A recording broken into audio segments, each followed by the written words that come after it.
Fala pessoal, e aí? Boa noite aí para todo mundo. Sejam todos mais uma vez muito bem-vindos aqui, né, queridos? Vamos fazer mais uma aqui revisão. Vamos fazer aqui algumas questões, né, pessoal, do nosso Instituto Consulplan. Separei aqui algumas questões de assuntos que estão sempre caindo na nossa prova, né? Separei aqui para a gente falar hoje sobre concordância, tá? Vamos falar um pouquinho também hoje sobre a crase e sobre pronomes, né? Como que cai os pronomes aqui nessa nossa banca, beleza? Sem perder muito tempo, vamos cair aqui para dentro e fazer essas questões aqui para ver se você já fica fera aí, boladão, sem nenhuma dúvida para você gabaritar aí a nossa língua portuguesa, né? Queridos, primeira coisa, vou fazer algumas questões aqui de concordância, tá? Você sabe, né? Você já deve saber, já deve ter estudado aí, né? Que existem dois tipos de concordância, né? Existe a concordância verbal e existe a concordância nominal. Ah, professor, qual é a concordância que mais cai em prova? Cara, o ideal não é você pensar isso, né? Você estudar tudo, né? Mas sempre tem aquele camarada que quer estudar só aquilo que sempre está caindo e tal. Esse camarada é o cara que não passa. Porque a prova nem sempre cai somente o que a gente espera. Há surpresas, né? Mas se você for estudar só uma concordância, for escolher, né? Desculpa, só uma concordância para acabar estudando, estude a concordância verbal, tá? Porque ela cai bem mais do que a concordância nominal, tudo bem? Mas, cara, você tem que estudar todos os tipos de concordância, né? Você tá lá, né? Tem que estudar, não tem jeito. Mas veja, olha aqui, ó. A questão diz o seguinte, veja bem aqui, ó. Comprar faz você feliz? Considerando a primeira oração do texto, é possível reconhecer o estabelecimento adequado da concordância do verbo fazer na forma faz. A inadequação do emprego do verbo citado pode ser vista considerando o contexto das orações a seguir em. Queridos, é o seguinte, ele quer a inadequação. Então, o texto ali não serve para nada nessa questão, né? Ele quer a inadequação. Ou seja, você vai marcar aquela que está incorreta. E aí diz assim, ó, os funcionários fazem o trabalho com a agilidade necessária considerando o prazo a ser cumprido. Fazem. Aqui você tem o verbo fazer indicando, né, que o sujeito são os funcionários. Os funcionários fazem um trabalho. E a frase está perfeita, né? Você não vai falar os funcionários faz, né? Os funcionários fazem. Então essa frase está perfeita, só que ele quer incorreta, né? Após tantas reflexões sobre os fatos ocorridos, o homem concluiu: faz 10 anos que não vejo o mar. Queridos, esse verbo fazer está indicando um tempo decorrido, tá? E aí você não pode esquecer, tá, pessoal? O verbo fazer, quando ele estiver indicando tempo ou clima, tá? Esse verbo fazer vai ser um verbo impessoal. O que é um verbo impessoal? É aquele verbo sem sujeito e sem plural, beleza? Então, ó, eu posso dizer que não a vejo faz 10 dias.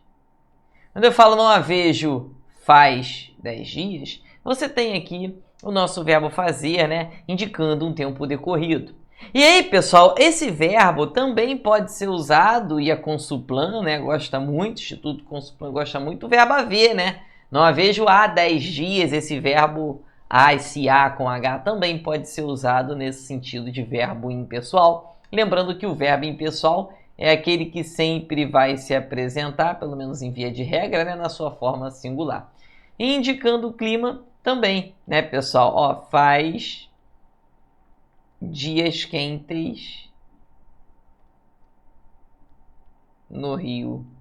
Faz dias quentes, né? Não pode fazer fazem, não pode falar fazem dias quentes, né? O verbo fazer, indicando esse tempo decorrido. É sim, né, pessoal, um verbo impessoal, sem sujeito e sem plural. Beleza? Então, faz, está perfeito aqui, né? O verbo fazer, indicando um tempo decorrido, realmente é um verbo no singular. Se eu colocasse aqui fazem, né, tentando concordar com 10 anos, você estaria cometendo um grande erro de concordância. Beleza?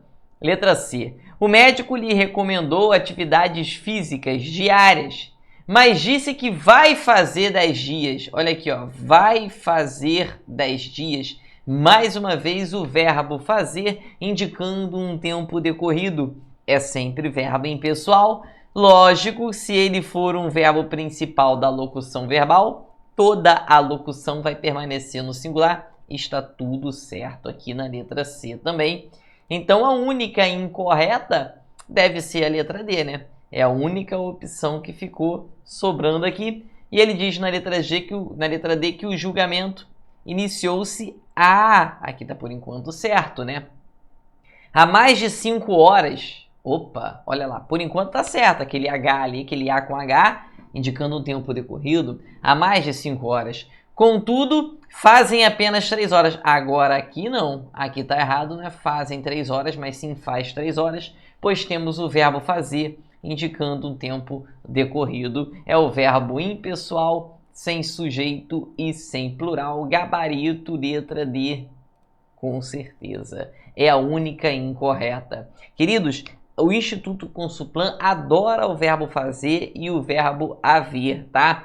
Lembrando que o verbo haver pode apresentar esse sentido de tempo decorrido, mas também pode apresentar aquele sentido que provavelmente você já conhece, que é no sentido de existir, e também vai ser um verbo impessoal no sentido de existir, né? Sem sujeito ali e, claro, sem o plural. Tudo bem? Tranquilo? Número 2, vamos ver, que diz assim: a integração sensorial é um conjunto de técnicas terapêuticas que tem como objetivo ajudar as crianças autistas a processar melhor as informações sensoriais do ambiente em questão. E ele diz assim: caso o período anterior tivesse seu início transcrito da seguinte forma: trata-se de técnicas terapêuticas que... Aí, pessoal, a resposta é sobre esse verbo tem aqui.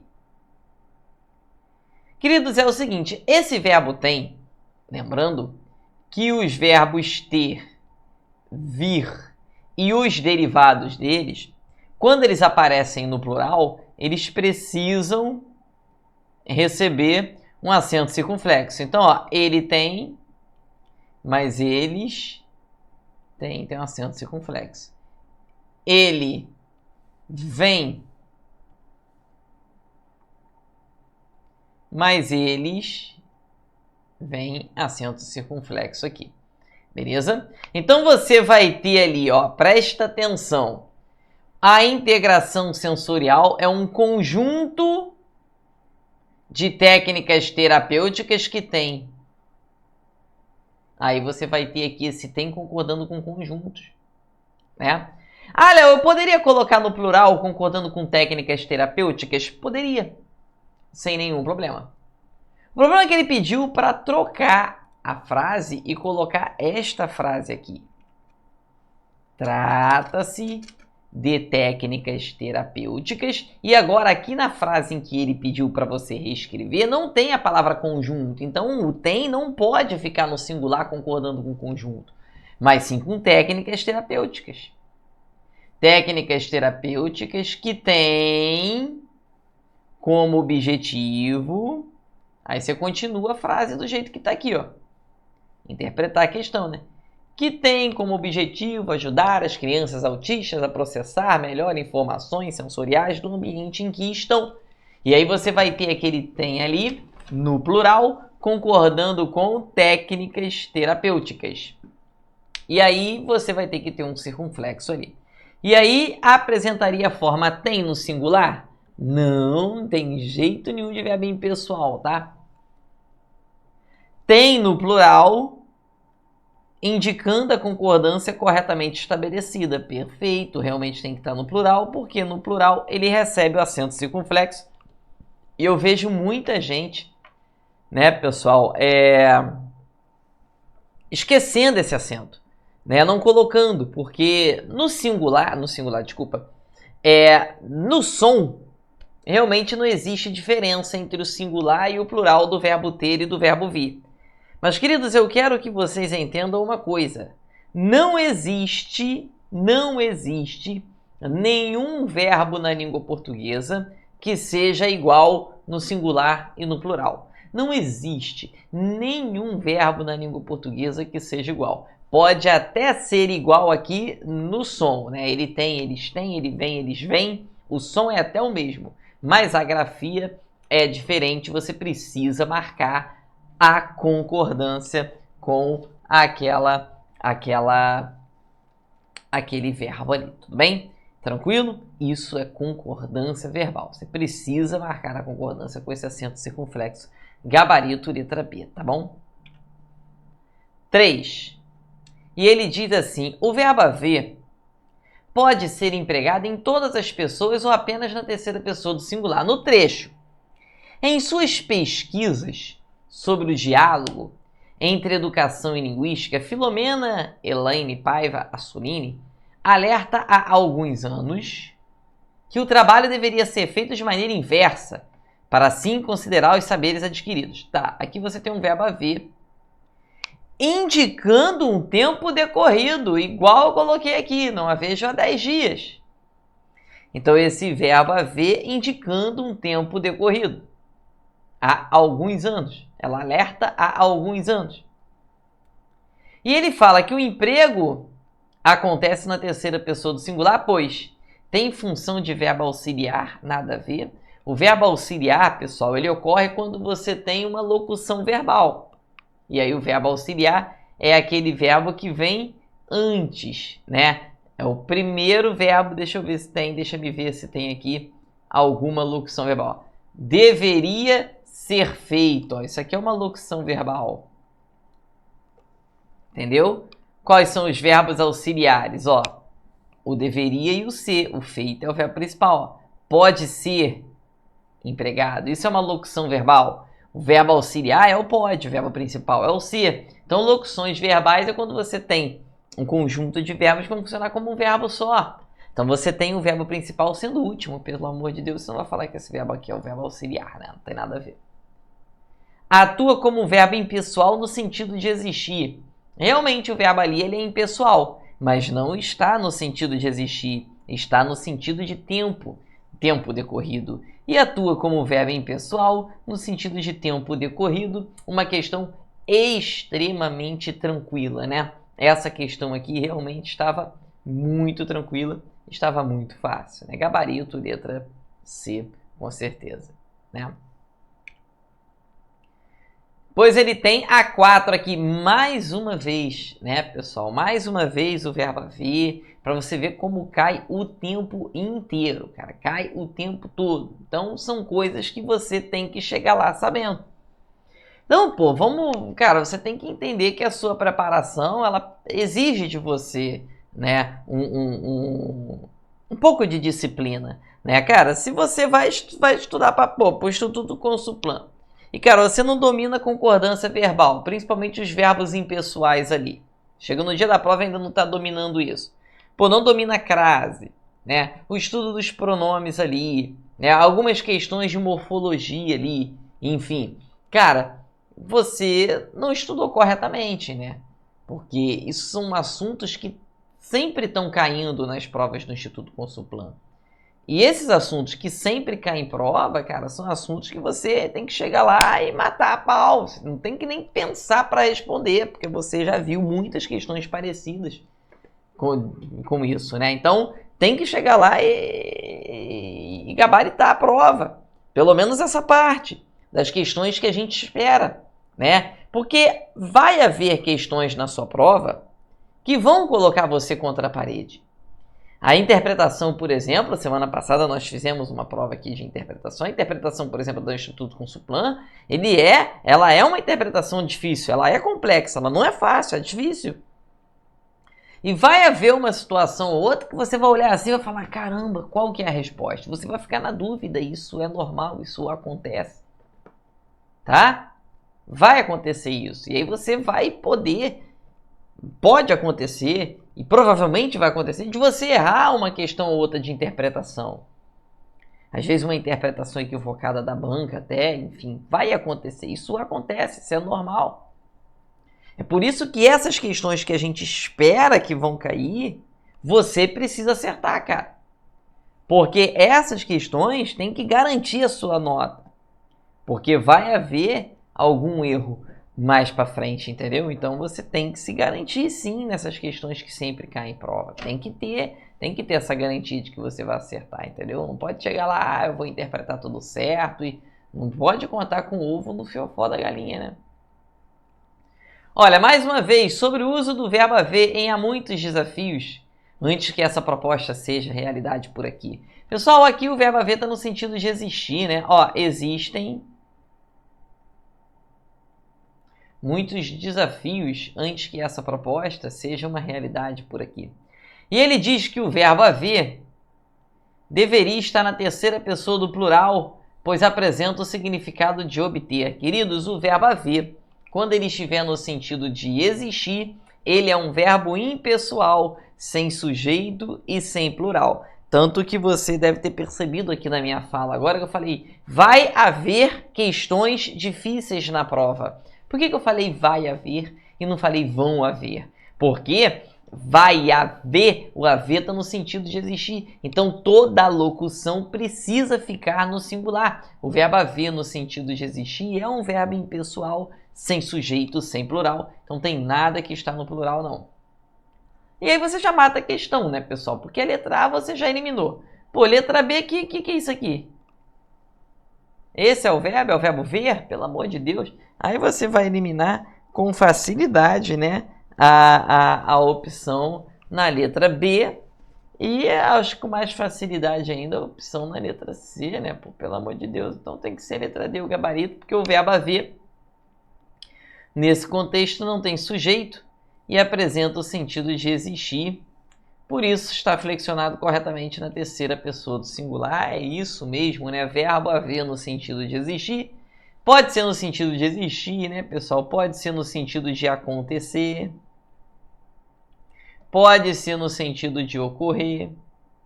É verbo impessoal, sem sujeito, sem plural, gabarito. Não tem mistério. Fácil, né? Vamos lá? Partiu! E aí se liga, pessoal, olha aqui a questão 5. O Instituto Consulplan faz umas questões interessantes, né? Muitas vezes a gente não consegue, às vezes, entender muito o enunciado, tem que prestar bastante atenção, e é por isso que você precisa treinar bastante essas questões, né? Veja bem a número 5, pessoal, olha aqui que questão interessante, ó. Diz assim, e ainda 75% dos trabalhadores concordariam em aumentar suas horas diárias. Queridos, aqui, veja que aqui você tem o verbo concordariam. Nesse caso aqui, pessoal, fica até difícil você dizer com quem esse verbo está concordando, porque concordariam, esse verbo está no plural, e você pode justificar que ele está no plural porque aqui concorda com trabalhadores, ou ele pode estar no plural porque concorda com o numeral aqui, 75%.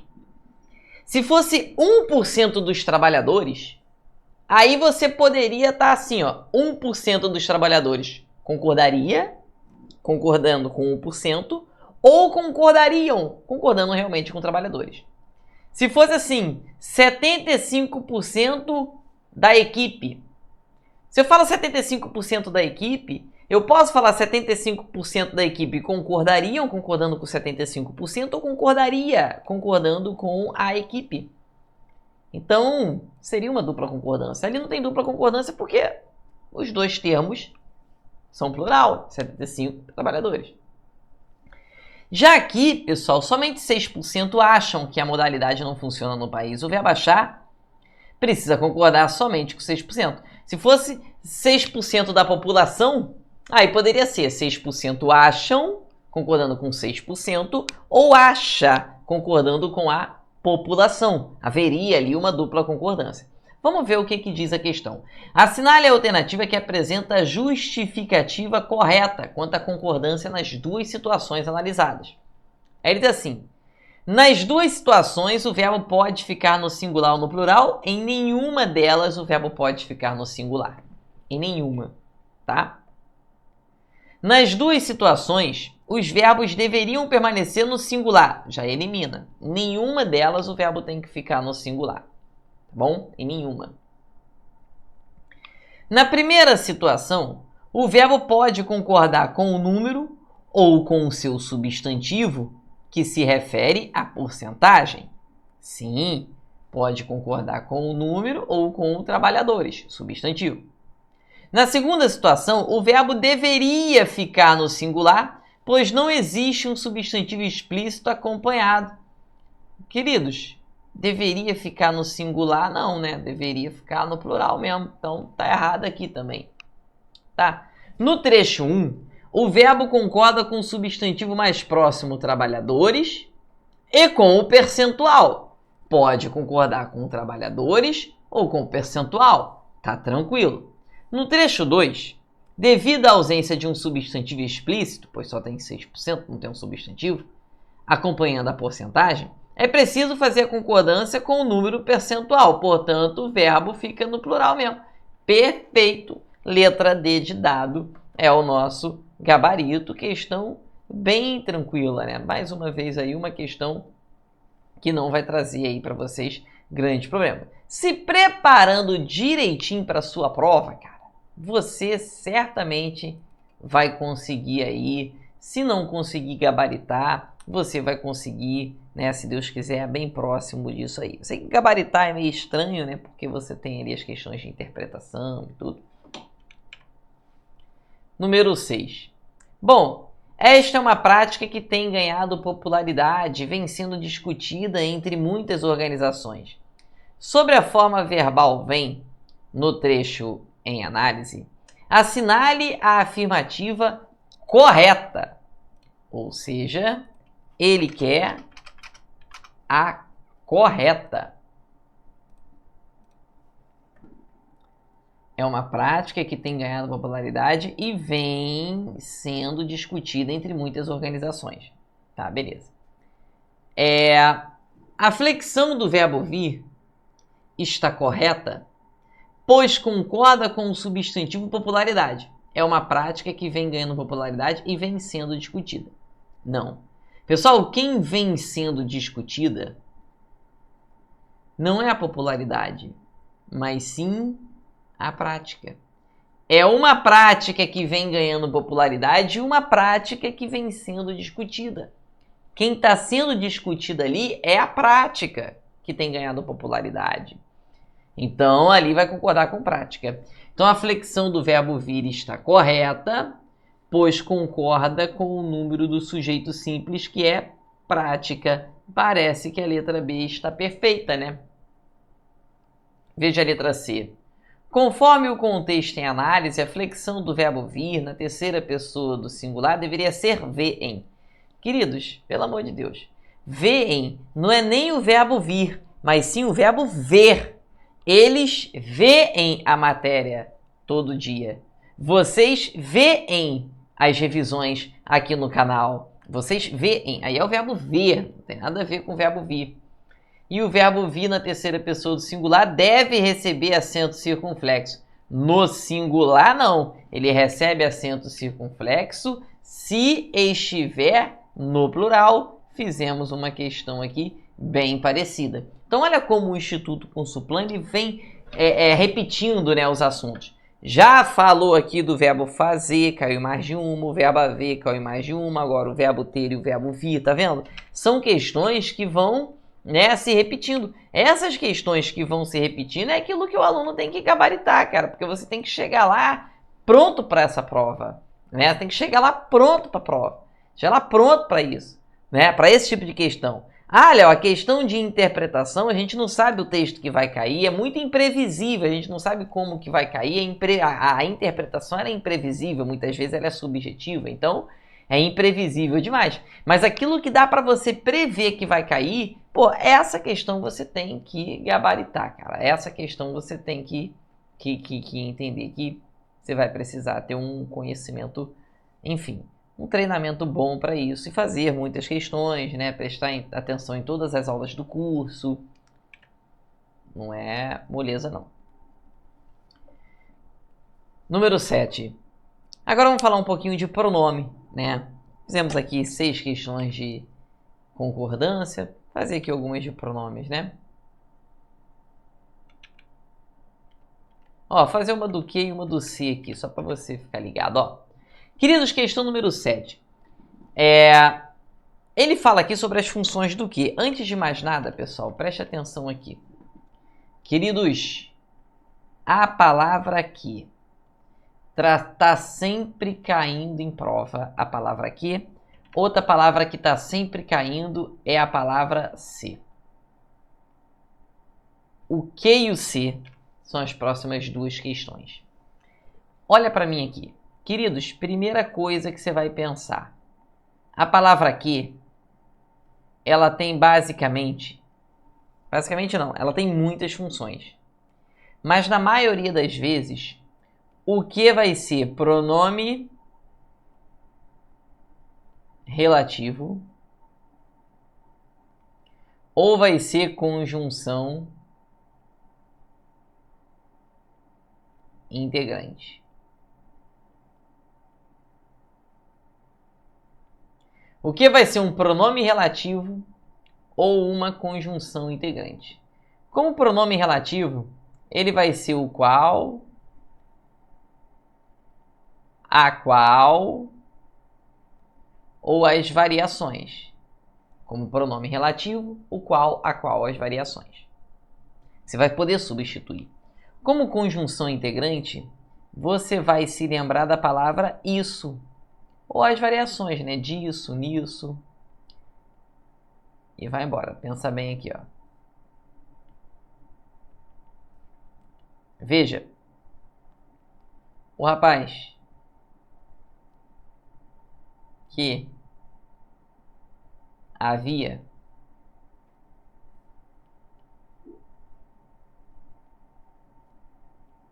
se dedicado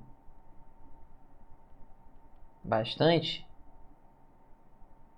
passou na prova que almejava. Ó, o rapaz que havia se dedicado bastante passou na prova que almejava. Veja, é o rapaz o qual havia se dedicado bastante, passou na prova a qual almejava. Veja que esse que ali pode ser trocado pelo qual, pela qual, e qual é a função dele? Se refere a uma palavra ou uma expressão anterior. No caso ali, é o rapaz. No caso aqui, também se referindo à prova. Então essa é a função do pronome relativo, estabelecer uma relação com o termo anterior. E cuidado, isso aqui cai muito no Instituto Consulplan. Ele pega o pronome relativo e pergunta para você a quem que aquele pronome relativo está se referindo. Se está se referindo a rapaz ou qualquer outro termo, ele sempre vai se referir a uma palavra que está antes. Quer ver? Tem uma questão que a gente fez aqui. Aqui, ó. Esse que aqui, como ele está acompanhado de um verbo no singular, esse que está se referindo a conjunto, tá? Então, o pronome relativo, ele se refere a algo que está antes dele. O que está antes, você vai ter que procurar dentro da frase, entendendo o contexto ali. Já como conjunção integrante, você pode falar assim, ó, é importante que você faça muitas questões.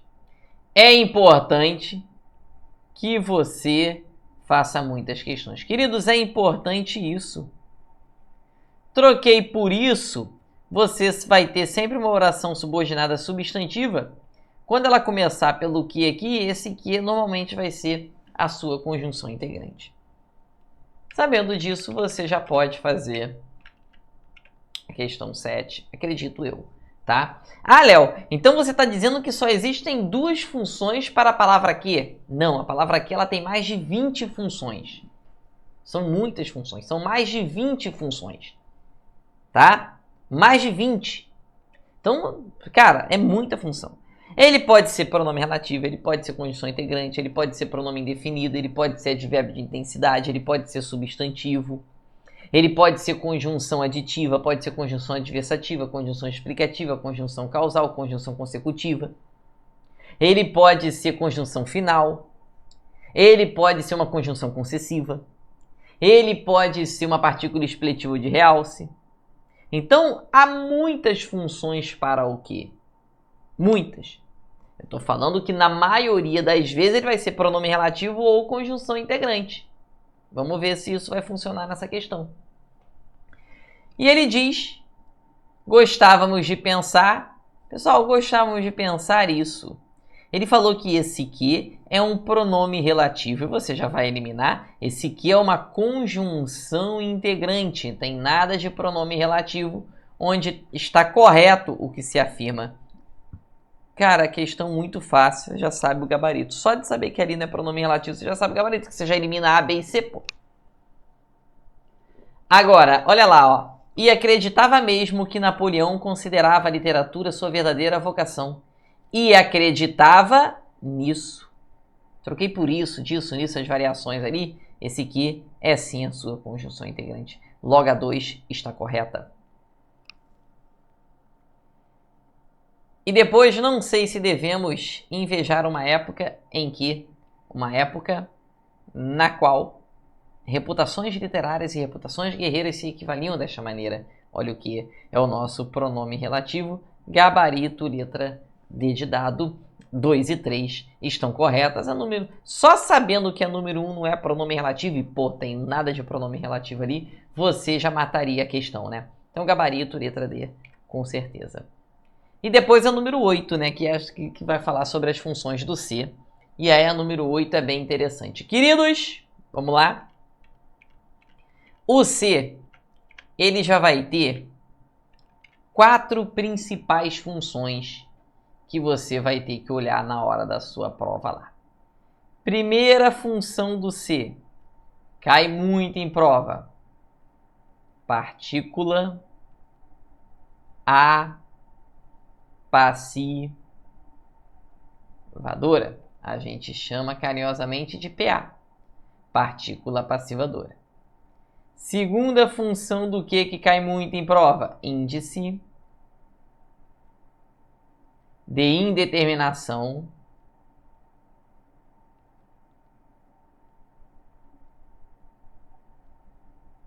do sujeito. Também cai muito em prova. Terceira classificação, pronome reflexivo, cai mais ou menos.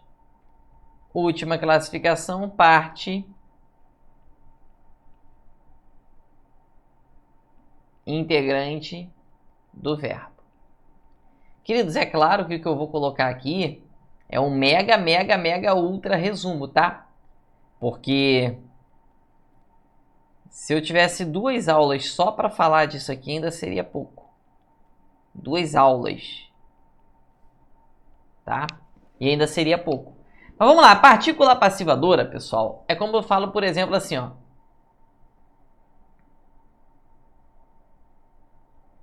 Alugam-se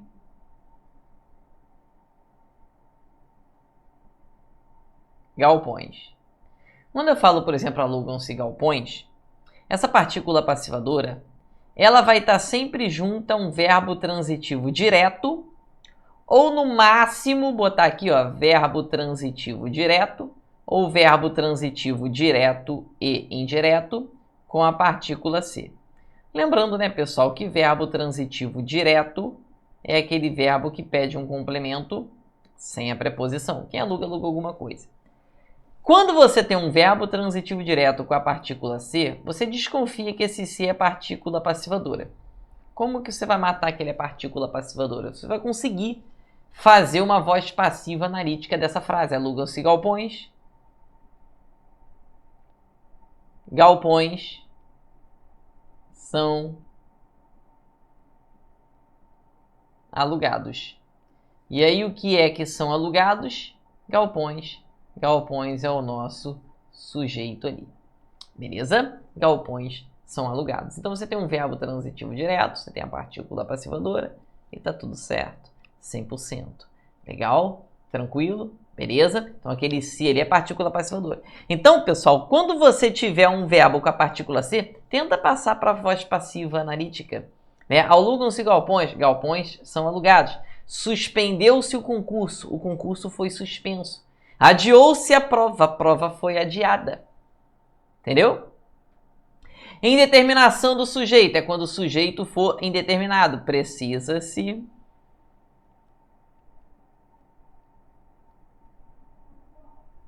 de novos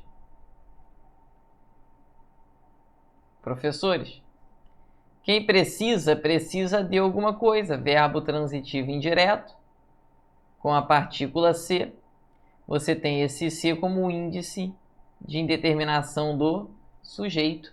E aí você vai ter aqui um verbo transitivo indireto, ou verbo intransitivo, ou verbo de ligação, mais a partícula se. E aí normalmente vai ser o índice de indeterminação do sujeito. Pronome reflexivo, pessoal, é quando o sujeito faz a ação sobre ele mesmo. Por exemplo, a noiva se maquiou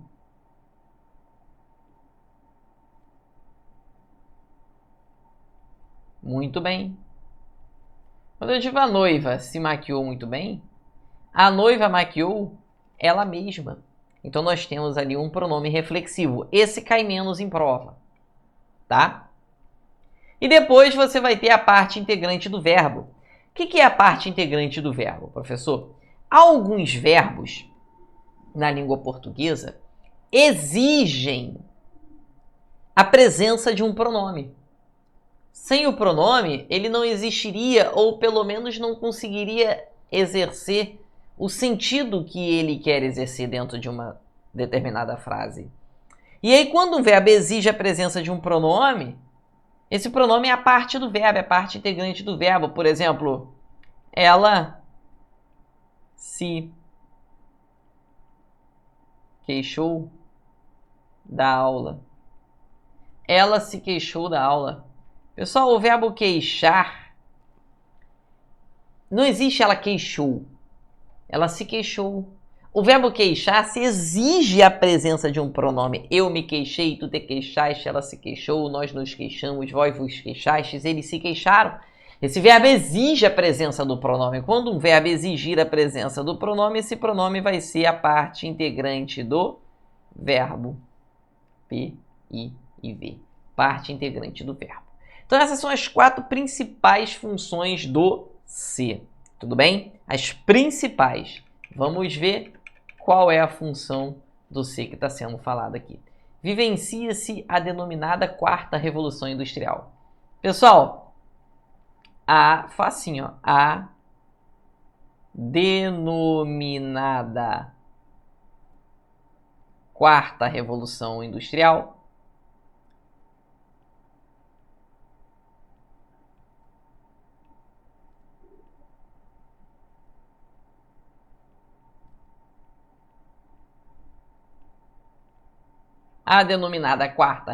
Industrial é vivenciada. Olha como facilmente você consegue pegar um verbo com a partícula se e transformar numa voz passiva analítica ali. Então significa dizer que ali você tem uma voz passiva sintética, esse se é a sua partícula a passivadora. Então ele diz, é correto afirmar que exerce a função de índice de determinação do sujeito? Não. Sujeito é a denominada 4ª Revolução Industrial. É parte integrante do verbo? Não, o verbo vivenciar não precisa daquele ser. É pronome reflexivo. Não. É indicativo de voz passiva sintética e estabelece relação direta com o verbo vivenciar. Perfeito, partícula passivadora que indica a sua voz passiva sintética, que pode ser transformada em voz passiva analítica, como eu escrevi ali, né? Denominada quarta revolução industrial, é vivenciada. Vivenciar é um verbo transitivo direto, você vivencia algo. Se é verbo transitivo direto, você está diante de um objeto direto. Perfeito, que parito letra D. Agora vamos fazer algumas questões sobre a crase aqui, né, pessoal? E diz assim, a expressão à noite indica tempo, exercendo função sintática de adjunto adverbial, sendo composta por palavra feminino que justifica o emprego do acento indicador de crase. Visto em outro dia, fui a São Paulo e resolvi voltar à noite. Pessoal, à noite é um adjunto adverbial. Queridos, quando você tem uma expressão adverbial centrada, uma locução adverbial centrada numa palavra feminina, você precisa ter a crase. Então, quando você tem uma expressão adverbial centrada numa palavra feminina, você precisa ter a crase ali. Na verdade, uma locução centrada em palavra feminina precisa ter a crase aqui, né? Precisa ter a crase aqui. E ele quer a crase que é utilizada pelo mesmo motivo. Primeira coisa, né, pessoal? Deixe em paz a mim. É uma frase que não pode ter a crase. Moça branca como a neve, nada justifica a crase aqui. É como a neve é, não tem crase ali naquela expressão. Tá? Então, ele quer a mesma justificativa de crase pode ser aplicada. Estava à toa na vida e eu nunca mais fui à escola. Queridos, é o seguinte. Essa expressão adverbial, como voltar à noite, chegar à noite, enfim, quando a crase é justificada por ser uma expressão adverbial, uma locução sentada em palavra feminina, é uma regra diferente daquela regra básica. Porque qual é a regra básica que a gente aprendeu? E tem aula de crase aqui no canal, tá, pessoal? Qual é a regra básica de crase que a gente aprendeu? Você vai usar crase diante de uma palavra feminina. Você vai pegar essa palavra feminina e vai substituí-la por uma palavra masculina. Se o a se tornar ao, temos a crase. Isso vai acontecer aqui na letra C. Fui à escola, fui ao colégio. Então, repare que na letra C nós temos a regra básica, que nós não estamos falando da regra básica, nós estamos falando de uma locução centrada em palavra feminina. Qual é a locução centrada em palavra feminina? Estava à toa. Uma locução adverbial de modo centrada na palavra feminina à toa. Estava à toa na vida, o meu amor me chamou. À toa é uma locução adverbial de modo, é o modo como eu estava. À toa. Então, ali nós temos uma locução adverbial centrada na palavra feminina à toa e a mesma justificativa que temos na locução adverbial de tempo centrada na palavra feminina à noite. Logo, nós temos o nosso gabarito. Interessante, né? Olha o número 10, que diz assim: quanto ao uso da crase em, no entanto, apesar das vantagens, muitas empresas parecem resistir à nova tendência. É correto afirmar que, queridos, primeira coisa, parece que essa crase está correta. Parecem resistir à nova tendência. Você vai trocar a palavra feminina por uma palavra masculina. Vai ficar, parecem resistir ao novo modelo. Sei lá, tô trocando palavra feminina por uma masculina. O A virou ao, virou? Então tem crase? Tem, então tá certo? Tá. Então ele fala na letra A que o emprego está incorreto. Letra B fala que está incorreto. Tem nada de incorreto. Tá tudo certo? Ele diz na letra C que a crase está corretamente empregada, pois o verbo resistir é verbo transitivo direto. Não! Pessoal, quem resiste, resiste a alguma coisa. Quando um verbo exige um complemento e esse complemento vem com a preposição, com a preposição, você vai ter como um verbo transitivo indireto. Por isso que o gabarito é a letra D. Nós temos um verbo transitivo indireto, certo? É o que está escrito aqui. Meu ombro está na frente aqui. E aí temos um verbo transitivo indireto. E aí você vai ter a letra D como seu gabarito. Com certeza. Fazer mais uma. Ó. Falar, escrever e expressar é um direito assegurado a todos. Pode-se afirmar que o emprego da crase seria obrigatório que, bom, assegurado a todos. Seria obrigatório se você tivesse uma palavra feminina ali que admitisse o artigo, né? Ó, um direito assegurado a... sei lá. Um direito assegurado às mulheres. Vou botar uma palavra feminina aqui. Um direito assegurado às mulheres. Aí você trocaria mulheres por homens, um direito assegurado aos homens. Porque a crase é isso, né, pessoal? É a preposição ser exigida por um termo, mais um termo subsequente que vai admitir a presença do artigo. E aí, veja. O pronome todos fosse substituída por todas. Não. Queridos, todas é um pronome indefinido. E não, por via de regra, não se usa crase diante de pronome indefinido. Tá? Por isso que está ali, pessoal, a palavra masculina, todos, ali naquele caso, não está assegurado aos todos. Não está ao ou ao todo. Não tem como, entendeu? Então, elimina a letra A. O termo assegurado fosse substituído, fosse modificado por sua forma nominal gerúndio, assegurando a todos. Não, tem nada a ver. Ali não tem crase por causa de todos, não é por causa de assegurado. O assegurado está fazendo a parte dele para ter crase, que é pedir a preposição a, assegurado a alguém. O complemento a todos fosse substituído por expressão equivalente semanticamente. Pessoal, o que vale semanticamente? Semanticamente é significado. Quando eu ouvir você falar em semântica, semântica é sempre significado. Não tem nada a ver, né? Você trocar o todos por outra. Tem que trocar por uma palavra que vai ter o artigo a. E o pronomes, né? Se o pronome todos fosse substituído por um substantivo feminino, pode ser singular, antecedido de artigo feminino. Aqui eu coloquei no plural. Mas poderia assim, ó, assegurado. Falar, escrever, se expressar é um direito assegurado à esposa. Tá vendo? Teria crase. Ou assegurado ao esposo, assegurado à mulher, ou assegurado ao homem. E aí você tem, porque esposa admite o artigo. Então você tem a preposição a exigida por assegurado, assegurado a alguém, e mais o artigo a de uma palavra feminina que você vai colocar ali. No caso, eu escolhi a esposa, né? Foi o que a questão pediu, para você colocar uma palavra feminina ali e achar esse artigo. Beleza? Tranquilo?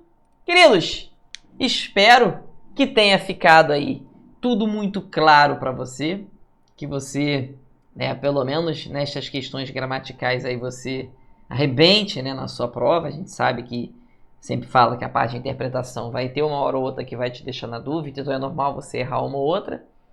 Mas a parte gramatical a gente vai ter que lutar por toda ela e gabaritar. E a parte de interpretação, pessoal, eu quero que você, né, assim como a gente fez na semana passada, né, mas você faça muitas questões. Você precisa fazer muitas questões de interpretação, porque a interpretação é muito treino. Você tem que treinar bastante, porque a interpretação pode pegar você pelo pé, sim. Queridos, fiquem com Deus. Obrigado aí pela presença de todo mundo. Forte abraço e até semana que vem, se Deus quiser. Tchau, tchau.